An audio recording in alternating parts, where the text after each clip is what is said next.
Pertama, kami dari kelompok 14 akan memaparkan materi mengenai psikoedukasi yang akan dibawakan oleh saya sendiri, Tessa Lodiamita, Tiffany Luluporo, Valentina Besi, dan Yeni Lai.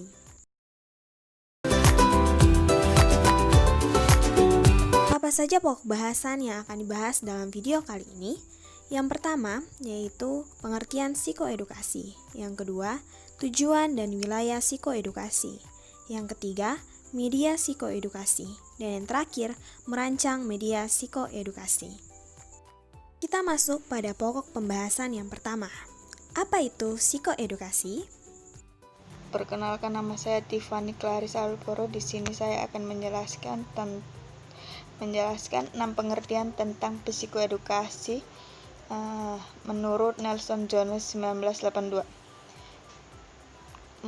Yang pertama, melatih orang mempelajari aneka life skill. Di kalangan psikolog konselor pendukung gerakan ini, psikoedukasi dimaknai sebagai usaha membantu klien mengembangkan aneka life skill atau keterampilan hidup lewat aneka program terstruktur yang diselenggarakan berbasis kelompok. Yang kedua, pendekatan akademik. Pendekatan akademik ini dalam mengajarkan psikologi. Secara garis besar ada 2 pendekatan dalam pembelajaran suatu disiplin ilmu atau pengetahuan, yaitu pendekatan akademik dan pendekatan eksperensial. Yang pertama, menekankan pemrolehan pengetahuan, pengertian lewat intellectual skill atau olah pikir. Hasil belajarnya disebut hard skill. Berupa pengalaman keterampilan formal tentang aneka konsep, teori sejarah, dan aspek-aspek lain, baik teoritis maupun praktis, dari psikologi sebagai disiplin ilmu. Yang kedua, menekankan pembentukan pengetahuan pemahaman lewat pengalaman atau sering disebut learning by doing. Hasil belajarnya berupa soft skill, meliputi aneka pengetahuan nyata tentang aneka fungsi psikologis maupun keterampilan pribadi sosial yang bisa diterapkan dan sangat bermanfaat dalam menghadapi berbagai tugas kehidupan sehari-hari. Yang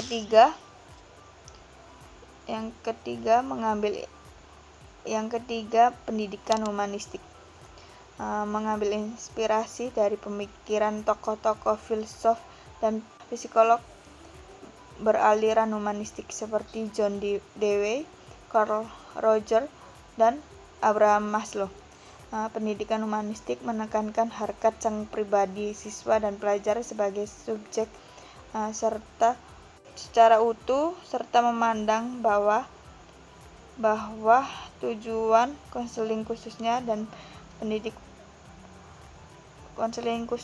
pendidik umumnya adalah menghasilkan pribadi yang mampu mengaktualisasikan dirinya. Yang keempat, melatih tenaga para profesional di bidang keterampilan konseling. Mengingat keterbatasan jumlah psikolog konselor di satu pihak dan banyaknya klien yang harus dilayani di pihak lain, jika kita mengikuti pandangan baru tentang psikolog konseling secara konsekuen, maka untuk meningkatkan keefektifan dan memperluas jangkauan layanan mereka, para psikolog konselor perlu memberikan pelatihan di bidang keterampilan konseling kepada baik awam maupun tenaga profesional agar mampu berperan serta memberikan layanan konseling secara terbatas sesuai kewenangan yang dimiliki. Yang kelima, serangkaian kegiatan pelayanan kepada masyarakat. Istilah psikoedukasi seringkali juga diartikan sebagai mencakup keseluruhan aktivitas pendidikan konsultasi yang bersifat pelayanan kepada masyarakat atau outreach activities. Kegiatan ini lazim meliputi pelatihan life skill pada berbagai kelompok lain, seperti siswa-siswi sekolah, pegawai lembaga atau perusahaan pemerintah maupun swasta, perkumpulan ibu-ibu PKK dan Dharma Wanita, dan sebagainya. Pelatihan keterampilan konseling bagi tenaga para profesional di berbagai lingkungan atau komunitas,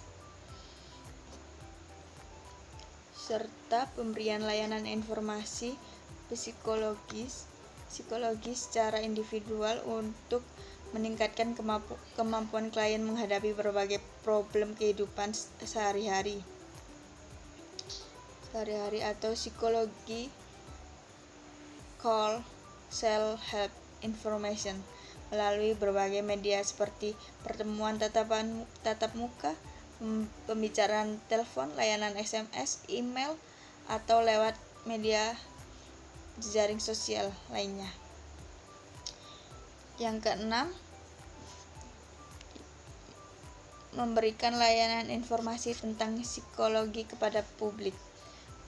Istilah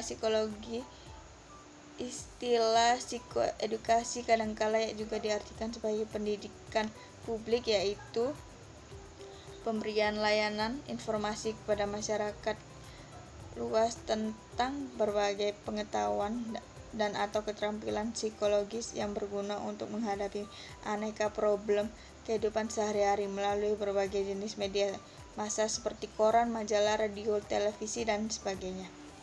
Layanan informasi ini kadangkala juga disertai dengan tindakan nyata yang bersifat advokasi dalam rangka mempengaruhi bahkan memperjuangkan agar perumusan kebijakan atau pengambilan keputusan tindakan publik didasarkan pada prinsip-prinsip psikologis yang benar. Berdasarkan semua pengertian yang dikemukakan oleh para ahli, kami kelompok menyimpulkan bahwa pengertian psikoedukasi adalah metode intervensi yang fokus mendidik partisipannya mengenai tantangan, masalah-masalah dalam hidup. Intervensi ini dapat dilakukan pada individu, keluarga, dan kelompok, membantu partisipan mengembangkan sumber-sumber dukungan dan mengembangkan keterampilan coping untuk menghadapi tantangan. Pokok pembahasan selanjutnya yaitu apa saja tujuan dan wilayah dari psikoedukasi. Tujuan dari psikoedukasi. Tujuan dari psikoedukasi adalah untuk mengembangkan dan meningkatkan penerimaan pasien terhadap penyakit ataupun gangguan yang sedang dialami, meningkatkan partisipasi pasien dalam terapi dan pengembangan coping mekanisme ketika pasien menghadapi masalah yang berkaitan dengan penyakit yang dideritanya. Sedangkan menurut UAS 2010 menjelaskan berdasarkan pengertian yang ada dapat ditarik kesimpulan bahwa fokus dari psikoedukasi adalah sebagai berikut. Yang pertama, membantu partisipan mengenai tantangan hidup. Yang kedua, membantu partisipan mengembangkan sumber-sumber dukungan dan dukungan sosial dalam menghadapi tantangan hidup. Yang ketiga, mengembangkan keterampilan coping untuk menghadapi tantangan hidup. Yang keempat, mengembangkan dukungan emosional. Yang kelima, mengurangi sense of stigma dari partisipan terhadap suatu gangguan. Yang keenam, mengidentifikasi dan mengeksplorasi perasaan terhadap suatu isu. Yang ketujuh, mengembangkan keterampilan penyelesaian masalah. Yang kedelapan, mengembangkan keterampilan krisis interpretation. Wilayah layanan psikoedukasi. Psikoedukasi pada dasarnya terbuka bagi siapapun, baik anak-anak, remaja maupun orang dewasa, baik perorangan maupun kelompok. Namun, demi memudahkan menentukan kalayak sasaran, wilayah penyelenggaraan layanan psikoedukasi bisa dibedakan menjadi 3. Yang pertama, psikoedukasi di lingkungan sekolah yang ditujukan bagi para pelajar mulai dari jenjang sekolah dasar bahkan jenjang prasekolah sampai perguruan tinggi. B. Psikoedukasi di lingkungan industri dan organisasi bagi para pegawai. Yang ke-C, psikoedukasi di lingkungan komunitas bagi masyarakat luas maupun kelompok-kelompok atau komunitas baik yang terorganisasi secara formal maupun non-formal. Mulai dari misalnya kelompok pendampingan iman anak, perkumpulan keagamaan remaja, perkumpulan arisan ibu-ibu, sampai ke berbagai organisasi seperti persatuan guru, perhimpunan mahasiswa, dan sebagainya. Pokok pembahasan yang ketiga yaitu media psikoedukasi. Akan menjelaskan tentang media psikoedukasi menurut Sinurat tahun 1997. Komponen-komponen program kecil atau modul psikoedukasi itu meliputi 9 komponen. Yang pertama, topik. Topik mengkomponen ini secara padat melukiskan jenis keterampilan hidup yang akan disajikan dalam modul psikoedukasi ini. Karena lazimnya sekaligus dipakai sebagai judul, maka perlu dibuat atau dirumuskan secara menarik. Yang kedua ialah tujuan. Nah, komponen ini mendeskripsikan secara lebih spesifik nih jenis atau keterampilan-keterampilan hidup yang akan dijadikan tujuan modul ini. Artinya melukiskan hasil atau hasil-hasil yang diharapkan dicapai oleh peserta pada kegiatan akhir dari kegiatan atau sesudah mengikuti kegiatan ini, berupa dikuasainya satu atau lebih keterampilan hidup tertentu. Yang ketiga ialah waktu. Komponen ini melukiskan keseluruhan waktu dinyatakan dalam jam atau menit yang diperlukan untuk menyelenggarakan modul atau secara tuntas, mulai dari kegiatan ice breaking ataupun pemecahan kebekuan suasana di awal kegiatan sampai langkah evaluasi di akhir kegiatan. Yang keempat ialah tata ruang. Komponen ini melukiskan kondisi ruang, perabotan dan perlengkapan, serta pengaturan isi ruang yang diperlukan untuk penyelenggaraan modul psikoedukasi ini. Kondisi ruang meliputi jenis ruang. Yang pertama ialah ruang indoor alias dalam ruangan, maupun outdoor alias di luar ruangan. Ukuran dan karakteristik lainnya seperti penerangan dan pengaturan udara, misalnya perabotan dalam ruangan yaitu indoor, meliputi tempat duduk, apakah memerlukan pasang meja, kursi yang dilengkapi dengan papan untuk menulis, atau cukup kursi biasa saja, ataupun cukup kesediaan ruangan berkarpet dilengkapi atau tanpa bantal, tempat alas duduk untuk masing-masing peserta. Jika modul psikoedukasi dilaksanakan di luar ruangan atau di alam terbuka, yaitu outdoor, perabotan apa saja yang dilakukan? Apakah perlu disediakan tempat duduk berupa sejumlah tikar untuk keseluruhan peserta, atau karpet-karpet kecil sebanyak jumlah peserta tersebut? Pengaturan isi ruangan terkait ini dengan bagaimana meja kursi atau tikar karpet harus disusun. Apakah membentuk setengah lingkaran, satu lingkaran, dan juga atau diusahakan agar mudah diubah-ubah susunannya sesuai kebutuhan yang diinginkan. Rincian lebih spesifik tentang pengaturan ini, isi ruangan ini lazimnya perlu disertakan dengan uraian tentang komponen, proses atau prosedur kegiatan sekaligus dilengkapi dengan keterangan tentang alokasi waktu yang diperlukan. Yang kelima ialah materi. Komponen ini memaparkan secara konseptual yang dimana saja jenis-jenis keterampilan hidup yang akan dijadikan tujuan penyelenggaraan program kecil ataupun modul. Paparan lebih lengkap materi ini bisa disajikan secara tertulis, misalnya dalam bentuk burnouts audio, contohnya petikan getaran pidato, dan audio visual itu seperti film, contohnya seperti film, atau media lainnya yang dilazimkan serta dengan penjelasan lisan oleh fasilitator dalam lekturet. Yang keenam ialah prosedur. Apapun istilahnya oleh prosedur ini, inilah intisari dari modul psikoedukasi. Komponen ini secara rinci dan cermat memaparkan skenario langkah-langkah kegiatan yang harus ditempuh oleh fasilitator atau peserta. Dan dalam rangka mencapai tujuan didasarkan pada alur progresi tertentu dari awal sampai akhir mengikuti siklus experiential learning.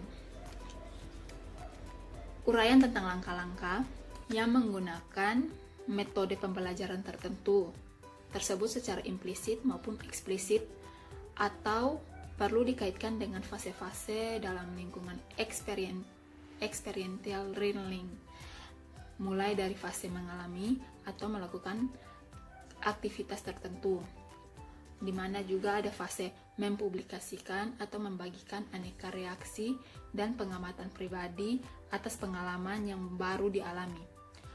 Fase memproses atau mengelola dan menafsirkan aneka data yang diperoleh dari fase sebelumnya. Juga ada fase menggeneralisasi atau merumuskan prinsip-prinsip dan hipotesis-hipotesis berdasarkan keseluruhan pengamatan atau pengalaman yang sudah dijalani sebagai hasil belajar. Dan juga ada fase mengaplikasikan, yaitu menangkap makna atau manfaat dari pelatihan yang baru dijalaninya, serta membangun tekad dan rencana untuk menerapkannya dalam situasi kehidupan sehari-hari. Yang ketujuh ialah ada media.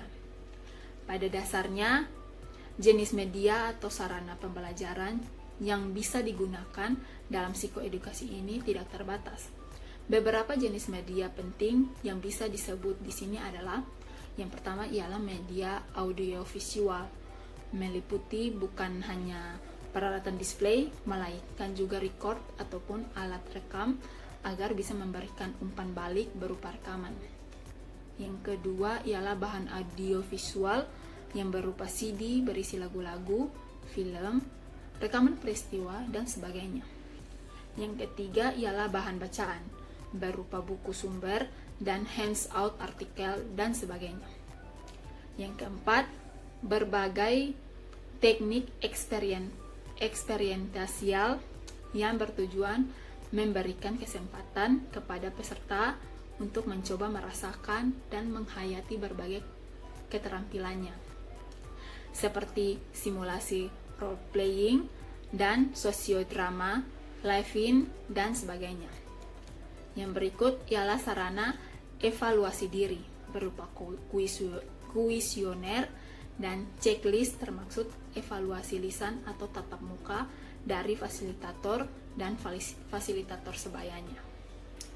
Yang kedelapan ialah evaluasi pada akhir kegiatan lazimnya perlu dilakukan evaluasi. Yang pertama, langkah evaluasi sendiri lazimnya ditempatkan dalam kerangka ataupun pertanggungjawaban, bahkan sesuatu tindakan layanan profesional yang sudah diberikan benar-benar efektif alias berguna. Terkait dengan akuntabilitas, kiranya ada dua jenis evaluasi yang relevan diterapkan pada tahap ini. Yang pertama ialah evaluasi hasil untuk mempertanggungjawabkan hasil penyelenggaraan modul psikoedukasi ini yang baru saja dilakukan. Yang kedua ialah evaluasi kinerja dalam arti mempertanggungjawabkan proses penyelenggaraan modul psikoedukasi yang baru dilaksanakan, khususnya terkait dengan kinerja psikolog dan konselor yang melaksanakan tentang evaluasi hasil karena menyangkut pembentukan life skill atau nilai sikap kebiasaannya. Yang berikut ialah sumber. Komponen ini mencantumkan berbagai sumber pustaka atau sumber lainnya yang dipakai sebagai acuan dalam menyusun aneka langkah-langkah dan penyelenggaraan dalam program kecil ataupun modul psikoedukasi ini. Kita masuk pada pokok penjelasan yang terakhir, yaitu bagaimana menyusun media psikoedukasi. Dalam menyusun media psikoedukasi, kita bagi menjadi 3 bagian. Langkah pertama yang perlu kita lakukan dalam merancang media psikoedukasi yang berhasil, yaitu yang pertama, kita melakukan asesmen kebutuhan. dari kelompok klien yang akan kita layani, baik dari lingkungan pendidikan sekolah, industri, maupun komunitas. Yang kita maksud dengan asesmen kebutuhan di sini adalah kebutuhan dari klien yang akan kita layani ataupun kita beri psikoedukasi, serta psikoedukasi atau pelatihan macam apa yang mereka butuhkan. Menurut Erfurt pada tahun 2007, ada 7 langkah pelaksanaan asesmen kebutuhan. Yang pertama, kita memutuskan informasi macam apa yang ingin kita gali atau dapatkan dari klien. Yang kedua, kita memutuskan metode atau pendekatan yang paling efektif untuk menggali informasi dari klien ini. Yang ketiga, kita menyusun metode dan instrumen asesmen kebutuhan yang sudah kita tetapkan sebagai yang paling efektif. Dan yang keempat, kita meminta bantuan kolega atau beberapa wakil dari kelompok sasaran yang akan kita layani untuk mereview metode atau instrumen yang sudah kita susun, sekaligus menguji cobakan apakah mudah dilakukan, mudah dipahami, dan sebagainya. Yang kelima, kita laksanakan bentuk final dari metode atau instrumen kita pada subjek sasaran yang kita pilih. Yang keenam, data yang terkumpul kita olah dan kita interpretasikan. Yang terakhir, hasil-hasil interpretasi data tersebut selanjutnya akan kita terjemahkan menjadi tujuan-tujuan umum dan tujuan-tujuan khusus dari program psikoedukasi yang kita susun. Setelah kita mengetahui masalah-masalah atau kebutuhan-kebutuhan mendesak ataupun life skill deficit yang dialami oleh kelompok klien yang akan kita layani, langkah selanjutnya adalah kita menyusun program besar atau grand design atau rencana induk psikoedukasi. Program besar yang dimaksudkan di sini yaitu sejenis kurikulum psikoedukasi bagi kelompok klien tertentu dengan bidang masalah kebutuhan tertentu. Nah, bidang masalah kebutuhan ini terbagi atas 3, yaitu pribadi, sosial, dan karir. Dengan kata lain, pengembangan program besar bagi kelompok klien tertentu harus didasarkan pada pengenalan yang mendalam tentang tugas perkembangan, pokok, beserta aneka kebutuhan dan problem kelompok yang bersangkutan dengan suatu rentang masa kehidupan tertentu. Pengenalan ini perlu didasarkan pada gabungan teori yang relevan dan hasil asesmen kebutuhan yang dilakukan secara mendalam atau menyeluruh dan cermat. Setelah kita berhasil mengembangkan program besar atau kurikulum psikoedukasi bagi berbagai kelompok klien, langkah terakhir yang perlu kita lakukan yaitu menyusun program kecil atau modul psikoedukasi. Yang dimaksudkan dengan program kecil atau modul psikoedukasi ini adalah satuan kegiatan psikoedukasi atau life skill training untuk membantu kelompok klien sasaran mengembangkan satu atau serangkaian keterampilan hidup tertentu. Sekian pemaparan kelompok kami mengenai materi psikoedukasi. Terima kasih telah menonton.